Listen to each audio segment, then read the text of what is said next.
rey de los filisteos en Gerar.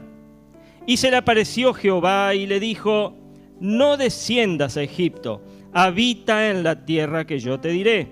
Habita como forastero en esta tierra, y estaré contigo y te bendeciré, porque a ti y a tu descendencia daré todas estas tierras, y confirmaré el juramento que hice a Abraham tu padre. Multiplicaré tu descendencia como las estrellas del cielo, y daré a todas las naciones de la tierra serán benditas en tu simiente. Por cuanto oyó Abraham mi voz y guardó mi precepto, mis mandamientos, mis estatutos y mis leyes. Habitó pues Isaac en Gerar. Verso 12. Y sembró Isaac en aquella tierra, y cosechó aquel año 100 por 1, y le bendijo Jehová. El varón se enriqueció y fue prosperado, y se engrandeció hasta hacerse muy poderoso. Y tuvo hato de ovejas y hato de vacas y mucha labranza, y los filisteos le tuvieron envidia. Y todos los pozos que habían abierto los criados de Abraham, su padre, en sus días, los filisteos los habían cegado y llenado de tierra. Entonces dijo Abimelec a Isaac: apártate de nosotros, porque mucho más poderoso que nosotros te has hecho. E Isaac se fue de allí y acampó en el valle de Gerar y habitó allí. Y volvió a abrir Isaac los pozos de agua que habían abierto en los días de Abraham su padre, y que los filisteos habían cegado después de la muerte de Abraham, y los llamó por los nombres que su padre los había llamado. Pero cuando los siervos de Isaac cavaron en el valle y hallaron allí un pozo de aguas vivas, los pastores de Gerar riñeron con los pastores de Isaac, diciendo: el agua es nuestra. Por eso llamó el nombre del pozo Esek, porque habían altercado con él. Esto significa contención. Y abrieron otro pozo, y también riñeron sobre él, y llamó su nombre Sitna. Este Sitna significa enemistad. Y se apartó de allí, y abrió otro pozo, y no riñeron sobre él, y llamó su nombre Rehobot. Y dijo: porque ahora Jehová nos ha prosperado, y fructificaremos en la tierra. Y de allí subió a Beerseba.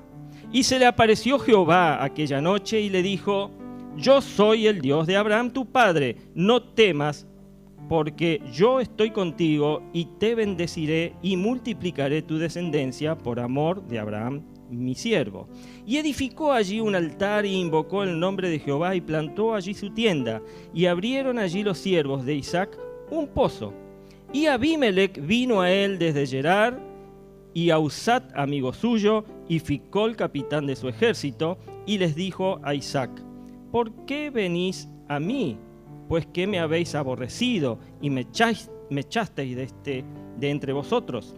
Y ellos respondieron: hemos visto que Jehová está contigo, y dijimos: haya ahora juramento entre nosotros, entre tú y nosotros, y haremos pacto contigo, que no nos hagas mal, como nosotros no te hemos tocado, y como solamente te hemos hecho bien, te enviamos en paz. Tú eres ahora bendito de Jehová. Entonces él les hizo banquete, y comieron, y bebieron, y se levantaron de madrugada, y juraron el uno al otro. E Isaac los despidió, y ellos se despidieron de él en paz. En aquel día sucedió que vinieron los criados de Isaac, y le dieron nuevas acerca del pozo que habían abierto, y le dijeron: hemos hallado agua. Hasta acá la palabra del Señor. Según la Biblia, mi hermano, la voluntad de Dios para su pueblo, para el hebreo en aquel tiempo y para cada uno de nosotros hoy en día, siempre ha sido que tengamos mucho que disfrutar y mucho que dar. ¿Cree esto? Qué pobre que somos, ¿eh? Ni ganas de decir amén tenemos. Voy a dejarla pasar a esta, vamos a ver más adelante. Incluso en los tiempos del Antiguo Testamento, ¿sí?, Él les dijo a los israelitas, Dios mismo le dijo a los israelitas: no deberá haber pobres en medio de ti. Si usted lee en Deuteronomio 15:14, Dios le dice, no deberá haber pobres en medio de ti. No deberá haber pobres en medio de mi pueblo. El Nuevo Testamento lo expresa aún más enfáticamente. Pablo dice, y poderoso es Dios para hacer que abunde en vosotros toda gracia, a fin de que teniendo siempre en todas las cosas todo lo suficiente, abundéis para toda buena obra.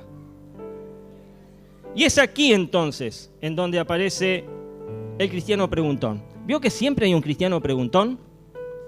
Ese cristiano preguntón que se quiere excusar, decirle al lado, no seas preguntón. El que se quiere excusar, ¿vio? Y poner en duda lo que dice la Escritura, colocándose como ejemplo. ¿Y qué es lo que pregunta o lo que menciona este cristiano preguntón? Bueno, pastor, sé que Dios lo dijo, pero sepa que debe haber alguna trampa en esto. Porque muchos cristianos no prosperan en absoluto. Convencido el muchacho, ¿no? Muchos de nosotros, y es ahí a donde lo involucra todo, pero está hablando de él en realidad, le hemos pedido repetidamente a Dios por la gracia de incrementar nuestras finanzas, y esa gracia aún no ha aparecido. Hay cristianos que piensan de esta manera. Y yo te digo, si vos pensás de esta manera, que sí, que simplemente no la reconociste a la bendición en tu vida.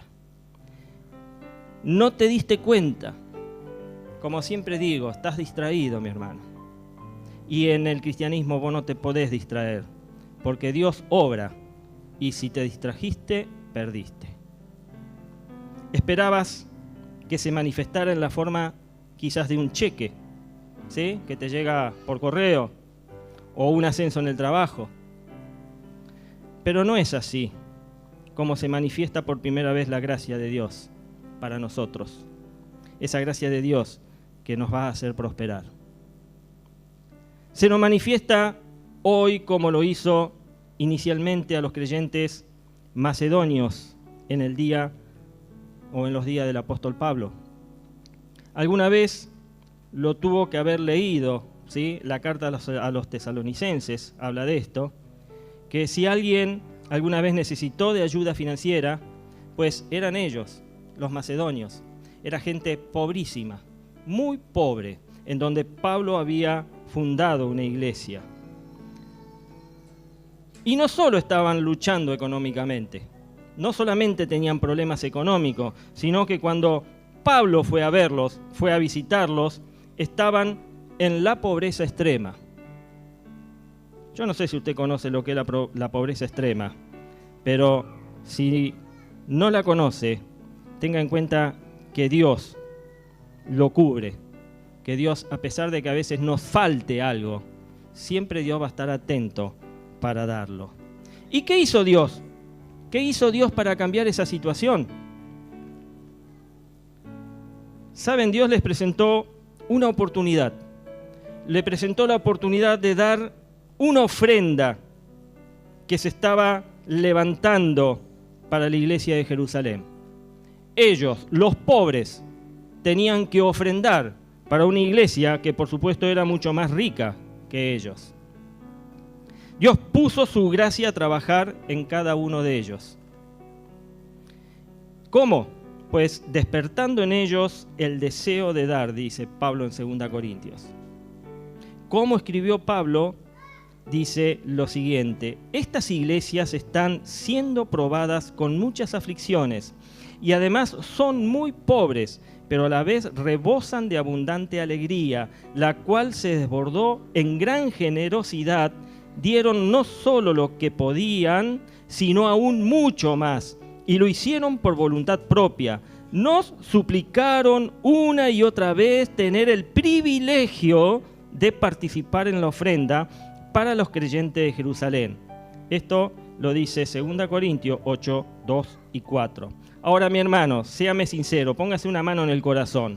¿Cuántas veces usted ha escuchado que las personas suplican que les dejen ofrendar? ¿Cuántas veces escuchamos que la gente suplica que la dejemos ofrendar. Pues la iglesia de Tesalónica suplicaba, a pesar de su necesidad, que le dejaran ofrendar. Yo conozco y sé que voy a seguir conociendo a cristianos que se molestan si oyen hablar de algo similar a lo que pasó en Tesalónica hoy en día. Si descubren que, por ejemplo, un pastor ha permitido que un creyente con problemas financieros, graves problemas financieros, entregue una ofrenda, pues se pueden llegar hasta enojar y molestar, diciendo: las personas en extrema pobreza deben aferrarse a cada centavo que tengan, no tienen suficiente en este momento. Dios ciertamente no requiere que ellos ofrenden. Pero ¿sabes qué les digo yo? De hecho, Dios sí lo hace, mi hermano. Dios requiere que vos ofrendes. Particularmente si están esperando prosperar. Todos esperamos prosperar, ¿verdad? ¿O está conforme con lo que tiene? No. Siempre uno desea un poco más. Uno desea prosperar. Pero no simplemente por prosperar, por tener más dinero, sino como cristianos, prosperar da un buen testimonio, da la certeza de que Dios respalda la vida de sus hijos. Dios entonces les exige dar, no porque intente obtener algo de ellos, de estas personas que económicamente estaban quebradas, sino porque quiere obtener algo para ellos. Porque quiere que activen la ley espiritual de la que Jesús habló en Lucas 6:38, que dice: den y se les dará una medida buena, incluso apretada, remecida y desbordante. Hay que activar esa ley espiritual. Dios quiere que vos ofrendes, porque la acción de dar comienza el ciclo de recepción. Comienza el ciclo en donde vos comenzás a recibir. Es por eso por lo que hay más bendición en dar que en recibir, dice Hechos 20:35. Y cuando damos, estamos plantando semillas financieras que la bendición del Señor puede multiplicar. Puede multiplicar una cosecha financiera que te va a sacar de la pobreza, te va a sacar de esa necesidad, te va a prosperar y nos dará una bendición para el mundo. Pero claro, también debemos ser buenos administradores, debemos ser buenos mayordomos, porque Dios te da, pero Él exige que seas un buen administrador. Si deseas ver una imagen maravillosa de este método en funcionamiento, pues lo acabamos de leer en Génesis capítulo 26, al principio. Acerca de lo que le sucedió a Isaac. Después de la muerte de su padre Abraham, Isaac decide que tendría que trasladar a su familia a Egipto, porque había un gran azote de hambruna y de pobreza en la tierra de Canaán. E Isaac decidió entonces trasladar a su familia a Egipto para sobrevivir a esa hambruna, él y su familia. Sin embargo, antes de que pudiera implementar su plan, el Señor, como leemos en el verso 12, le apareció y le dijo que lo cambiara. No vayas a Egipto, le dice Dios. Quédate aquí a habitar en esta tierra. Como forastero, sí, porque no era la tierra, era la tierra de los filisteos. Pero Dios le dice: quédate acá. Y Dios le dice no solamente eso, sino en el verso 3 y 4 le dice: yo estaré contigo, no te voy a dejar solo, te voy a bendecir, y así confirmaré el juramento que le hice a Abraham tu padre. Todas las naciones de la tierra serán bendecidas.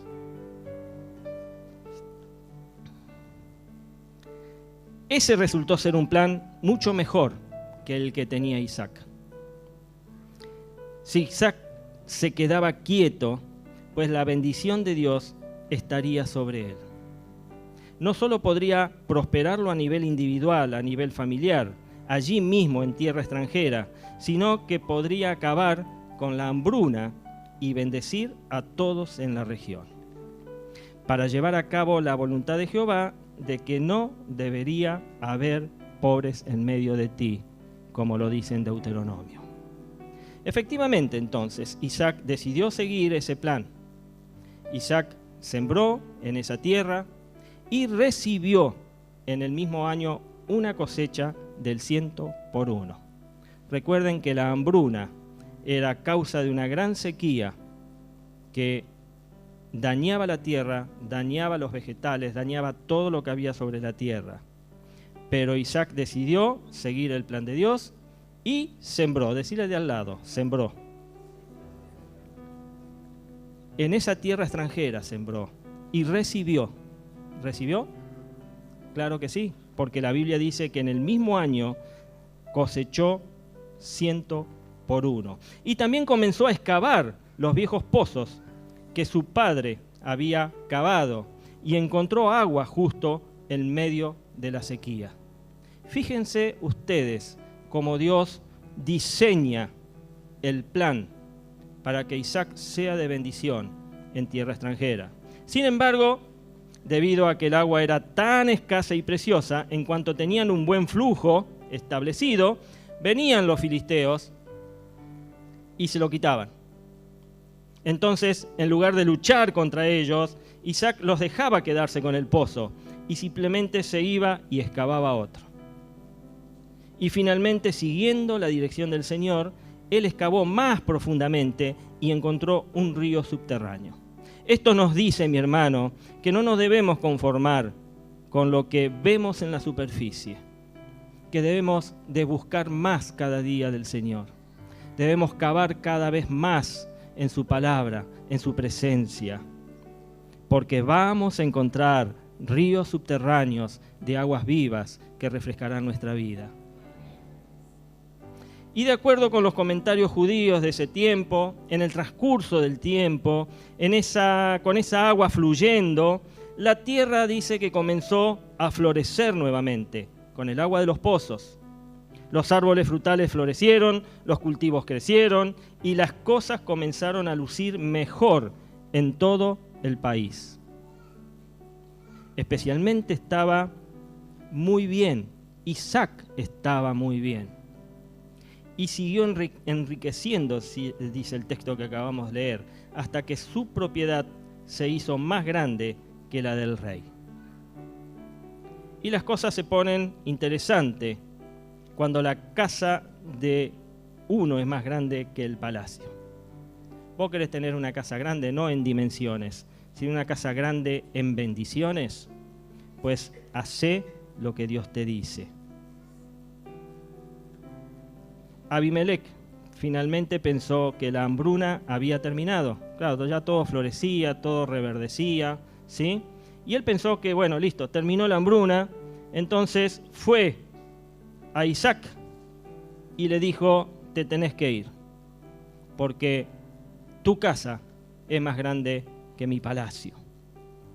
Pero resultó que Abimelec estaba equivocado.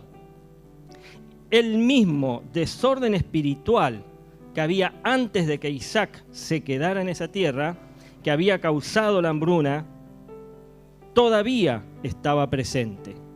La hambruna todavía estaba presente. ¿Qué pasaba? La bendición del Señor sobre Isaac simplemente estaba anulándola. Isaac era la persona bendecida por Dios que hacía que ese desorden espiritual que había en la tierra filistea floreciera. Pero Isaac se va y todo se volvió a desplomar. Todo volvió a ser como era. Los árboles frutales se secaron, los cultivos se marchitaron, la hambruna regresó y las condiciones volvieron a ser tal cual como era antes. Esto te habla, mi hermano, de que no te podés distraer. Y al darse cuenta entonces Abimelec de su error, este rey tomó al comandante de su ejército y fue a buscar a Isaac. ¿Y qué le dijo? Isaac, ¿podrías regresar? Podemos ver claramente que el Señor está contigo, le dicen. Por eso queremos hacer un tratado contigo bajo juramento. El rey vuelve a buscar a Isaac, porque reconoce de que mientras Isaac estuvo en su tierra, todo prosperó. Pero cuando él creyó que ya era suficiente, que no lo necesitaba más, lo echó y todo volvió a desplomarse, como dije recién. Isaac estuvo de acuerdo en esto y celebraron, dice el texto al final que hemos leído, una gran fiesta de pacto. Llegaron a un acuerdo de paz y mientras se llevaba a cabo la ceremonia, los sirvientes de Isaac dice que llegaron y le dijeron que habían excavado otro pozo. Jefe, fluye abundantemente, es como un chorro. Me imagino que le dijeron, con alegría.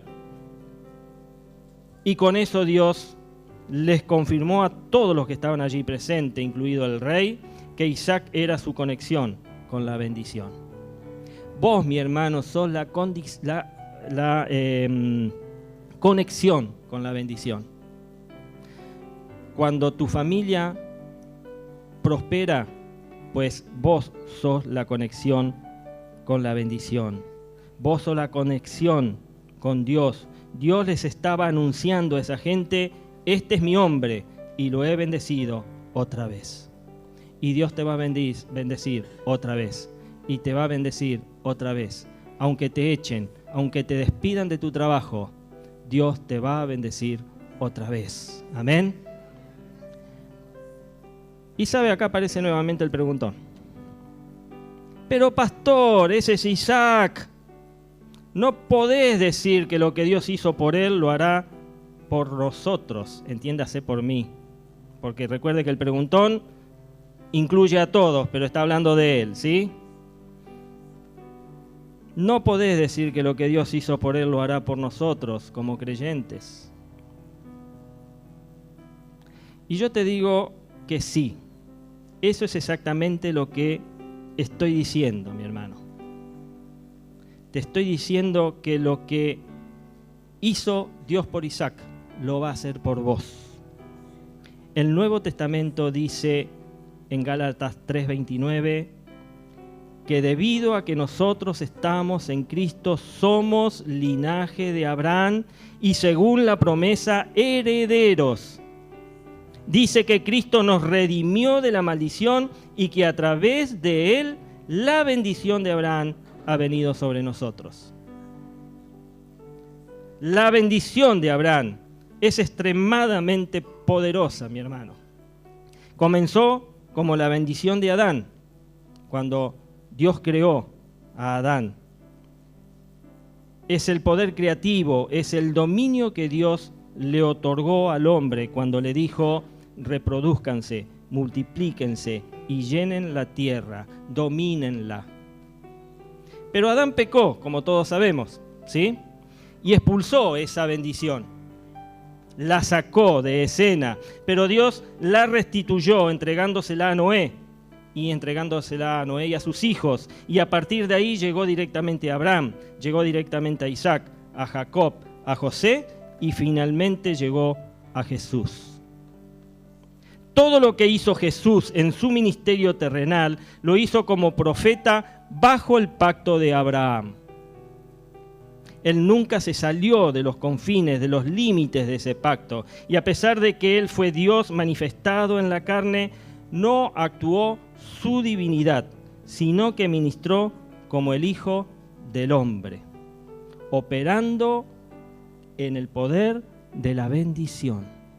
Vos podés operar con el poder de la bendición, como lo hizo Abraham, como lo hizo Isaac. La bendición lo hizo rico. Escuchá lo que te voy a decir. Olvídate lo que has escuchado acerca de que Jesús era pobre cuando vino a la tierra. Tenemos a veces una imagen de un Jesús pobre, de un Jesús en la miseria. Él no nació, mi hermano, en un pesebre porque su familia era pobre. Él nació en un pesebre porque en ese momento su padre terrenal, José, ¿sí?, era un hombre de negocios y había viajado con María a Belén para poder pagar sus impuestos. Los pobres no pagan impuestos, los pobres no pagaban impuestos en aquel tiempo. Sin embargo, José y María van a Belén a pagar sus impuestos. Esto nos da una muestra de que realmente José era un hombre de negocio. José era un hombre que tenía poder económico. Ahora, ¿por qué nace en un pesebre? Bueno, cuando llegaron tuvieron que pasar la noche en un establo. ¿Y saben por qué? Porque no porque no tenían dinero, no es que no podían pagar una posada o un hotel, sino que todas las posadas o hoteles estaban llenos en ese momento. Y tuvieron que terminar en un pesebre. Es más, poco después del nacimiento de Jesús, los evangelios cuentan, algunos hombres adinerados del este vinieron a honrarlo, los magos.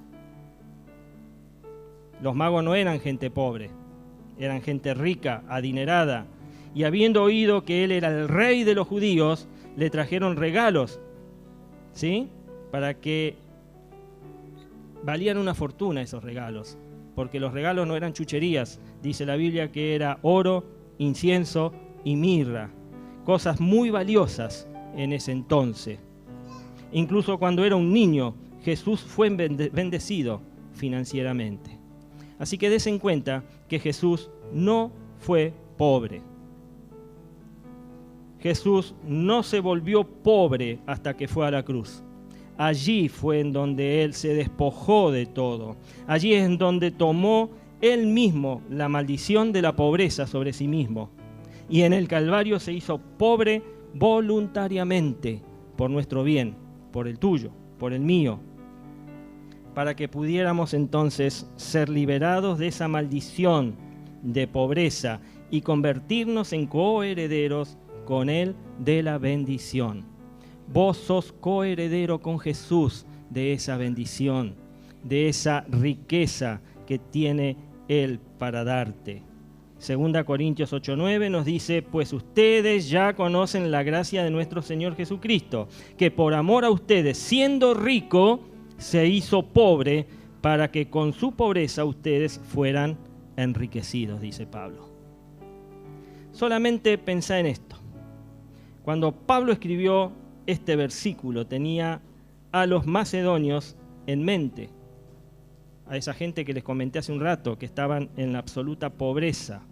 Él estaba pensando en el ciclo de recepción que sus donaciones había puesto en marcha y alentando esto, que él quería alentarlos, ¿sí?, y quería que sirviera de ejemplo a otros creyentes para hacer lo mismo y siguieran el ejemplo de esta gente, que no teniendo nada, lo dieron todo.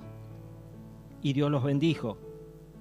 El que poco siembra, dice Pablo, poco cosecha, y el que mucho siembra, mucho cosecha. Cada uno debe dar según de lo que haya propuesto en su corazón, y no debe dar con tristeza, ni por necesidad, porque Dios ama a quien da con alegría. Dios te ama. Dios te ama, mi hermano. En otras palabras, Pablo nos decía que el grado de bendición financiera en el que caminamos depende de Dios. No depende de Dios. El grado de bendición financiera en el que caminamos depende de nosotros, como coherederos con Jesús, de esa bendición, de la bendición de Abraham. Cada uno de nosotros puede sembrar cualquier cosa que se proponga. En nuestro corazón, por supuesto estoy diciendo, ¿sí? Podemos creer por un retorno de 100 veces y sembrar una carga de semillas del tamaño de un contenedor. O podemos sembrar lo que quepa en un pocillo de café lleno de semillas. Y creer por un rendimiento 100 veces mayor. Ahora, Jesús dijo esto, porque con la misma medida con que ustedes midan, serán medidos. Debemos medir en grande, mi hermano. Debemos tratar de sembrar en grande. de sembrar un contenedor, porque la bendición va a depender de lo que nosotros sembremos. Y Dios va a responder a eso. Y otra vez el preguntón entre nosotros. Pero pastor, ¿qué tal si en mi corazón quiero dar contenedores llenos de semillas? Que quizás es el deseo de muchos, ¿sí? Pero ni siquiera tengo suficiente en mi cuenta bancaria para llenar un pocillo de café. Entonces yo te digo, comenzá en el lugar donde te encuentres. Plantá lo que tenés, sea la cantidad que sea. Plantalo y cree que Dios, que da semilla al que siembra, dice 2 Corintios 9:10, multiplicará aumentándoles así sus frutos de justicia. ¿Tenés un pocillo de café o menos? Una semilla, plantala. Porque de esa semilla la bendición va a ser cientos de semillas. Y si plantás cientos de semillas, la bendición de eso va a ser miles de semillas. Y exponencialmente Dios obra de esa manera. Ese es el plan de Dios para cada uno de nosotros. Es el plan de Dios para vos, es el plan de Dios para mí, es el plan de Dios para todos. Todos como creyentes, sigamos con el plan de Dios. Convengamos que Dios dice que no debería haber pobres entre nosotros. Y no tiene que haber pobres entre nosotros. Amén. Decile al que tenés a tu lado, no debe haber pobres entre nosotros. Decíselo, convencelo. No debe haber pobre entre nosotros. Repetíselo, porque las cosas se aprenden por repetición. No debe haber pobres entre nosotros. No seas como el preguntón. Exacto, muy bien, no seas como el preguntón. Yo los reto, mi hermano, a sembrar abundantemente. Amén. A darle a la bendición algo con que trabajar. Porque si vos no sembrás, la bendición no tiene con qué trabajar. Si vos querés que la bendición obre y trabaje, entonces sembrá abundantemente lo que tengas, porque eso va a hacer que vos prosperes. Pablo dice, y con esto finalizo, enriquecidos en todo, para toda generosidad, porque por medio de nosotros produce acción de gracias a Dios.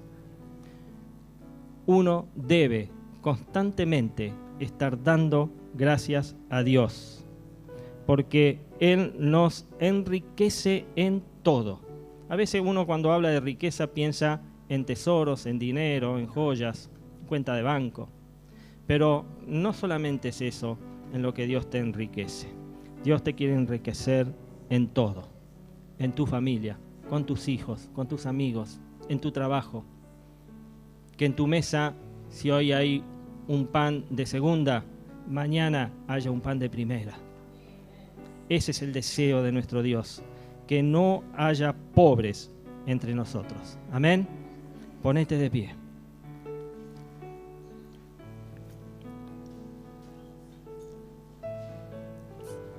Amado Señor, gracias. Gracias y gracias. Esa es la palabra que identifica en esta mañana a tus hijos. Acercarnos a tu trono, Señor, de gracia. Porque tú lo has permitido así. Porque a ti te place hacerlo así. Gracias por esa bendición. Gracias porque en la cruz Jesús llevó la miseria y la pobreza, clavándola allí para que la bendición sobreabunde sobre esta, tu iglesia, sobre estos, tus hijos, sobre la familia, Señor, de cada uno de nosotros.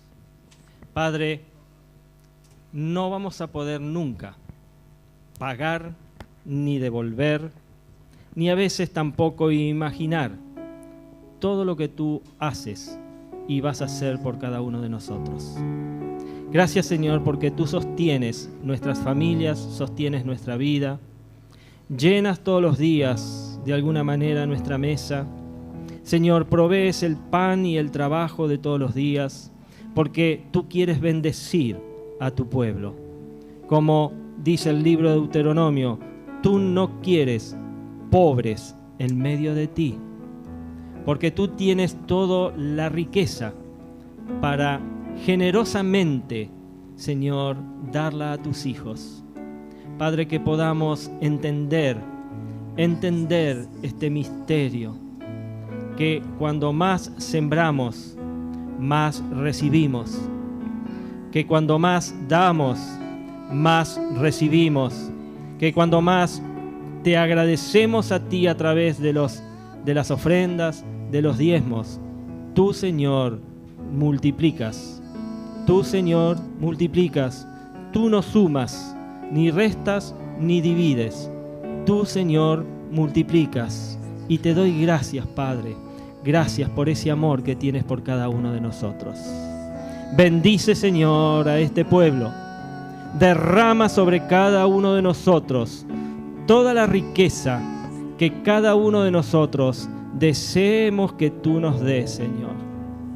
Tú estás dispuesto, estás listo para eso, pues que nuestros corazones, Señor, deseen la prosperidad del cielo. En el nombre de Jesús, Señor. Amén y amén.